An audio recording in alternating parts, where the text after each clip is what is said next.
Hola, yo soy Blanquito y esto es Circo Escuela Virtual Investiga.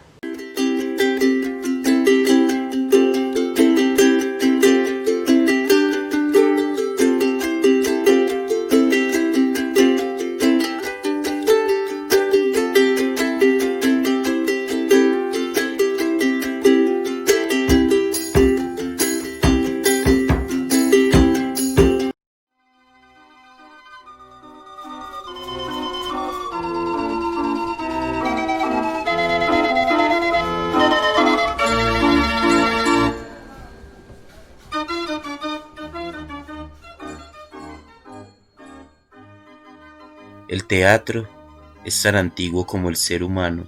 Sus raíces se encuentran en la necesidad, en sus miedos, creencias y deseos. La fertilidad, la caza, los dioses y fuerzas naturales y su cotidiano son representados en danzas, celebraciones, ritos y ceremonias.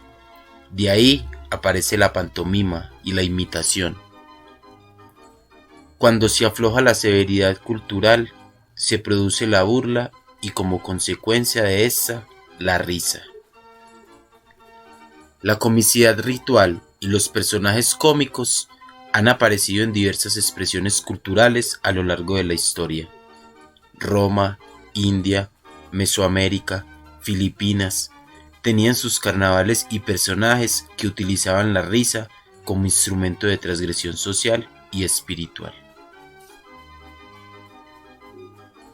Uno de los pueblos originarios donde lo encontramos es en los Krao y su payaso sagrado, Joshua. Vemos que ese personaje tiene una función social tan importante como los chamanes o los jefes políticos. Con su risa sanadora, confrontan también las estructuras jerárquicas de su comunidad.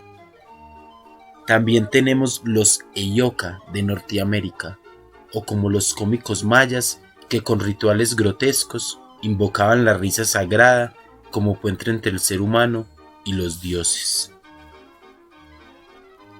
El grotesco, el inmoral, la burla de lo sagrado y las críticas a la sociedad por parte de los cómicos rituales también tienen representación en los bufones medievales europeos que poseían características muy similares.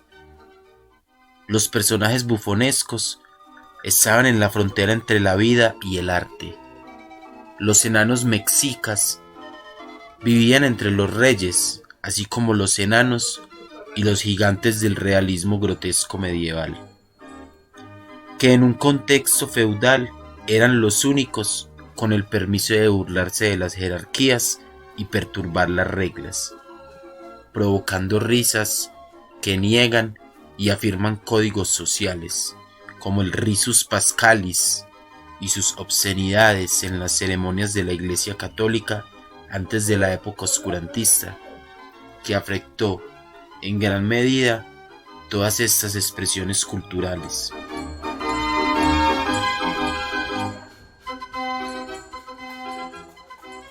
El término clown, que nos presenta el circo moderno, tiene influencias de la pantomima inglesa y la comedia del arte. En la pantomima inglesa es el cómico principal que aparece en escenas cortas haciendo acciones torpes y excéntricas. Con el pasar del tiempo, el término fue acuñado para el circo, así como pagliaccio, payase, paliazo, payaso. Ambos sufren influencias y se reencuentran para proporcionar características por las cuales conocemos el payaso circense, representados mayormente por el Cara Blanca y el Augusto, personajes tradicionales europeos que ganaron popularidad en los circos de todo el mundo. Los payasos son herederos del bufón de la corte y de las máscaras cómicas de la comedia del arte, de los saltimbanquis de la calle, en un contexto mercantil de las artes escénicas, lo que los distingue de la comicidad grotesca ritual de los pueblos antiguos.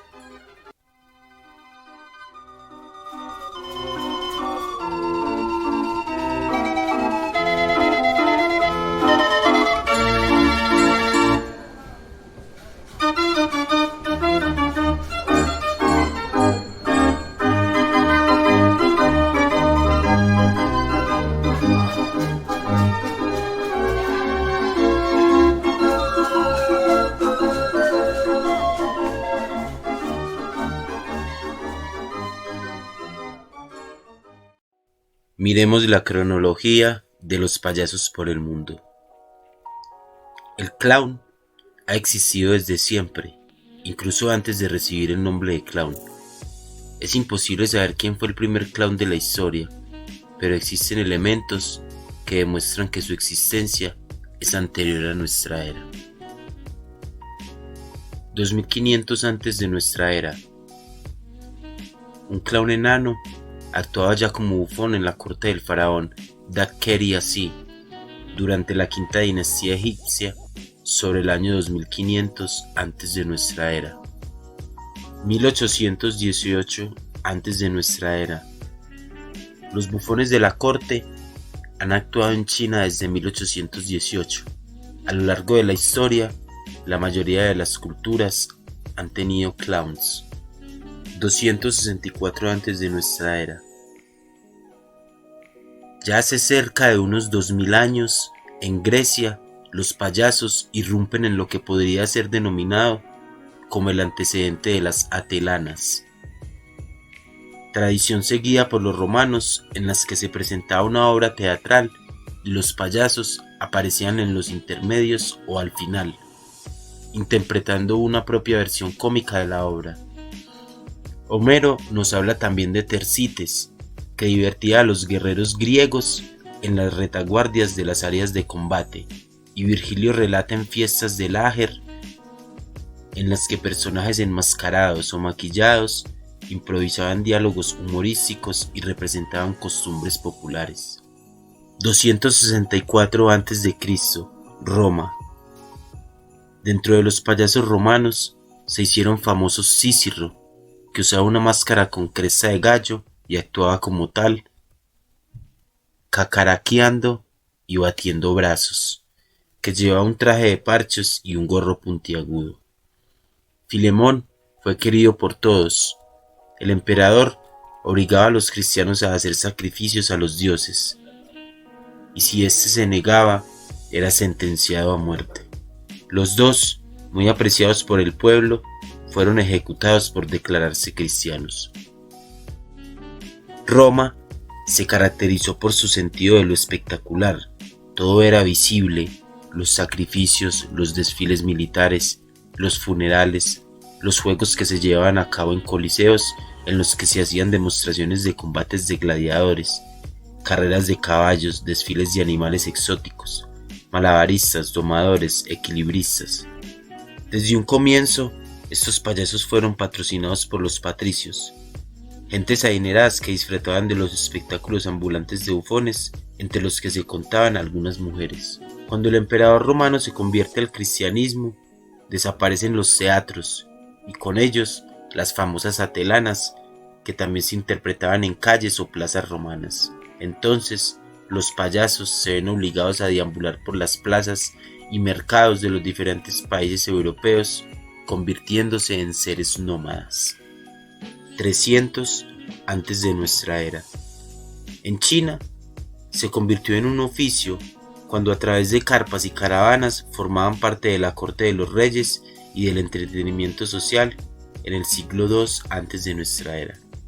El emperador chino Xin Huangdi revisó la construcción de la Gran Muralla China. Miles de trabajadores eran asesinados o morían de cansancio durante su construcción. El emperador planeaba también pintar el muro, lo que hubiera provocado la muerte de otros muchos miles. Su bufón, Yu Tse, fue el único que se atrevió a criticar su plan. Yu Tse, bromeando, lo convenció para que abandonara su idea de pintar el muro. Yu Tse hoy es recordado en China como un héroe nacional. Siglo XV, tribus nativas americanas. 1520, mexicas.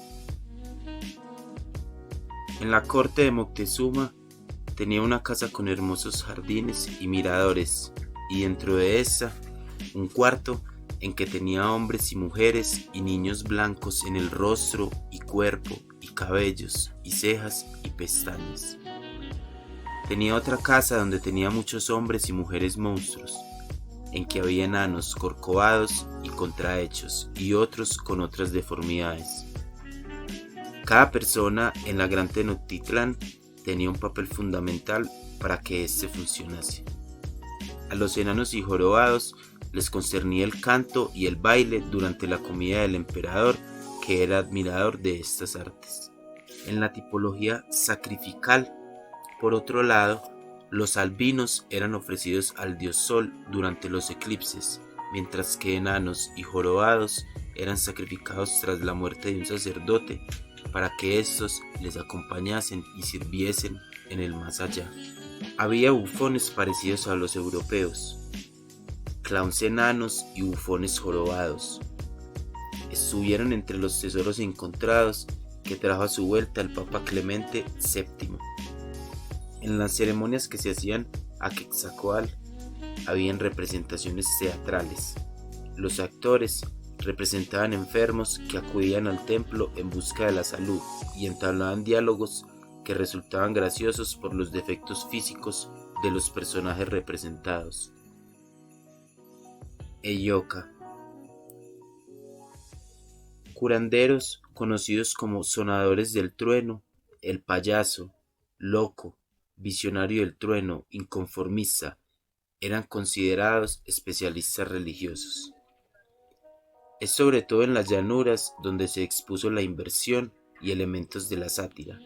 Había 4 tipos de sociedades de payaso en las llanuras: sociedades clasificadas por edad, sociedades militares, el tipo de las llanuras del norte y las sociedades Eyoka chamanistas. Los comportamientos de todas las clases de payasos giraron alrededor de unos temas básicos o atributos: parodia burlesca, burlándose de las travesuras sagradas, juegos o bromas pesadas, bromas o gestos obscenos, caricatura de otros, exponiendo glotonería o apetito extremo, actos extraños de automortificación o autocrítica y burla de enemigos forasteros. Los payasos de llanuras del norte, como tribus Ojibwe, llevaban puestas máscaras y harapos pareciendo actores cómicos. La capacidad de las religiones de los nativos americanos para permitir alojar en su poder perjudicial y loco, pero creativo del payaso, es quizás su mayor fuerza. En algunas de sus sociedades dan al payaso un papel revolucionario dentro de la misma creación de su historia sagrada. Estos marcan el punto de contacto entre lo sagrado y lo profano, entre el secreto y su revelación.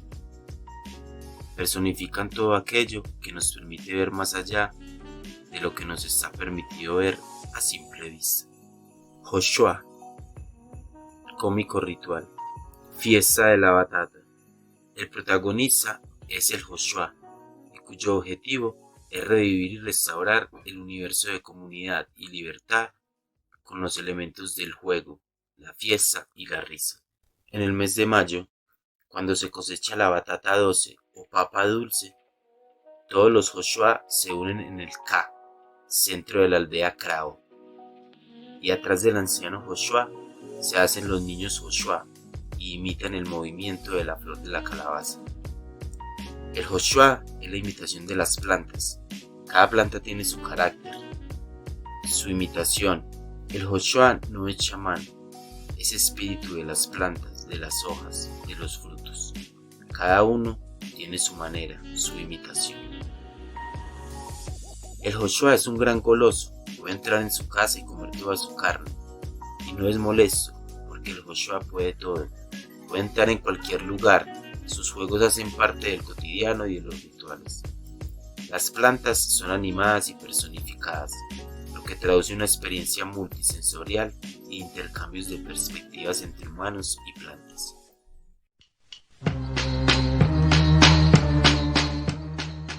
El clown y sus preocupaciones burguesas durante el desarrollo del capitalismo en muchos momentos oculta sus raíces, donde reconocemos su legado cultural de personajes y máscaras irreverentes.